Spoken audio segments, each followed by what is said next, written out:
Hello साथियों, आप सभी का स्वागत है सीजी फ्यूचर गाइड के यूट्यूब चैनल में। दोस्तों, छत्तीसगढ़ में जो छात्रावास शिक्षक की भर्ती है वो आ चुकी है और इसका डिटेल नोटिफिकेशन में हम चर्चा करने वाले हैं। बिल्कुल कितने आप यदि कौन से वर्ग में आते हैं तो कितने पदों की संख्या होगी आपके लिए। और जैसे कि आप सभी लोग जानते हैं कि कुल पदों की संख्या यहाँ पर 300 है, 300 कुल पद हैं।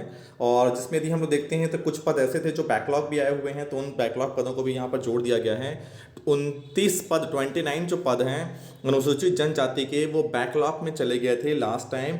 कैंडिडेट नहीं मिल पाए होंगे इसलिए वो बैकलॉग में गया था। इस बार देखते हैं कि उनको मिलाकर टोटल है, कुल पदों की संख्या है 300, जिसमें हम देखते हैं कि अनारक्षित के जो हैं 114 हैं और इसी में ही महिला आएंगे 34 और इसी में ही जो भूतपूर्व सैनिक हैं 11 उनको रखा गया है। और जैसे कि आप देख पा रहे होंगे अनुसूचित जाति के लिए 33 हैं, इसी में ही महिला के 9 पद हैं और इसी में ही भूतपूर्व सैनिक के 3 पद हैं।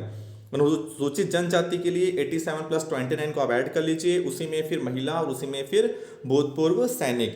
यदि मैं अन्य पिछड़ा वर्ग की बात करता हूं तो 37 पद, 37 पद, और इसमें आप देखेंगे तो महिला का 11 पद आप इसमें से हटा दीजिए और 3 पद और भूतपूर्व सैनिक का हटा दीजिए, यानी कि टोटल 14 पद आप यहां से और हटा दीजिए। वो मिलेगा आपको अन्य पिछड़ा वर्ग के कैंडिडेट को। टोटल है कुल पदों की संख्या 300। निःशक्त जन के लिए कोई भी पद रिजर्व नहीं है, क्योंकि ये जो पद है वो थोड़ा सा हेक्टिक वर्क टाइप हो जाता है, जहाँ पर आपको पूरे समय आपको सब चीज़ों को, बच्चों को मॉनिटरिंग करना होता है।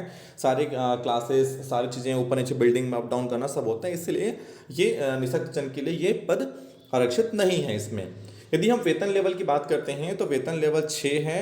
ग्रेड पे आप देख पा रहे होंगे 2400 ग्रेड पे आपका जो वेतन बनेगा वो 34,800 के आसपास बनेगा। 35 राउंड फिगर नहीं आएगा, 34,800 या 900 के आसपास मिलेगा 2400 ग्रेड पे के हिसाब से। जितना कि अभी जो न्यू ज्वाइंट जो सहायक शिक्षक होंगे उनको भी सेम वही वेतन मिल रहा है। यदि हम क्वालिफिकेशन की बात करते हैं तो मात्र 12वीं पास होगी। कंप्यूटर प्रशिक्षित अभ्यर्थियों को अधिमान्यता दी जाएगी। ऐसा कुछ नहीं है कि जिसके पास कंप्यूटर का सर्टिफिकेट है उन्हीं को ही जॉब मिलेगा, या जिसके पास सर्टिफिकेट नहीं है उनको नहीं मिलेगा। अधिमान्यता का मतलब है यदि मेरिट में आते हैं और यदि कुछ ऐसा होता है कि आपके पास कंप्यूटर है या नहीं है, तो ऐसा कुछ स्पेसिफिक नहीं देखा जाता है। यदि आप मेरिट में आए हैं अच्छे मार्क्स के साथ तो बिल्कुल आपको नौकरी मिलेगी। ऐसा नहीं है कि अगर आपके पास पीजीडीसीए, डीसीए या कोपा का कंप्यूटर सर्टिफिकेट कोर्स नहीं है तो आपको जॉब नहीं मिलेगा, बिल्कुल मिलेगा। ये तो बात हो गई क्वालिफिकेशन की और वेतन की। बात कर लेते हैं हम इसमें अब आयु की क्या होगी। तो सबसे पहली बात और बता देना चाहता हूं मैं आपको कि इसमें जो छत्तीसगढ़ के मूल निवासी है वही भर सकते हैं। इससे पहले जब पीएससी में के माध्यम से ये वैकेंसी आई थी तो वहां पर ये ओपन कर दिया गया था कि ऑल इंडिया लेवल पे भर्ती की जाएगी। वो एक काफ़ी बड़ी त्रुटि थी कि इस तरीके की जो पदों पे ऑल इंडिया लेवल पे भर्ती नहीं होती है।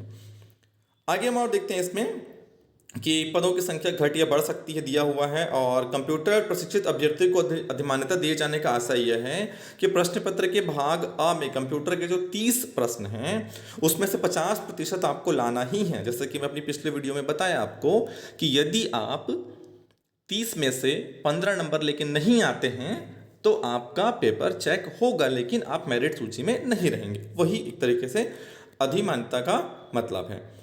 और यदि आप कैटेगरी वाले हैं तो आपके पास सर्टिफिकेट होना चाहिए, मिनिमम क्वालिफिकेशन होना चाहिए। आयु की बात करते हैं तो मिनिमम 21 वर्ष। कब से भाई? 1/1/2023, 1 जनवरी 2023 को आपकी जो आयु है वो 21 वर्ष पूर्ण हो जानी चाहिए। जो मैक्सिमम एज है वो आप सभी को मालूम है कि अलग अलग कैटेगरी के लिए अलग अलग चीज़ें हैं। और छत्तीसगढ़ सरकार ने जो 5 साल का जो एज रिलैक्सेशन है उसको भी अलाउ कर दिया है आगे कुछ सालों के लिए। तो बहुत सारी चीज़ें आपको मिलेगी। नियुक्ति आपकी अस्थायी होगी। 3 साल की आप प्रोफेशनली पीरियड में होते हैं, उसके बाद आप परमानेंट हो जाते हैं। वो एक नॉर्मल प्रोसेस है, लेकिन आपको वेतन 100% मिलेगा वहाँ पर।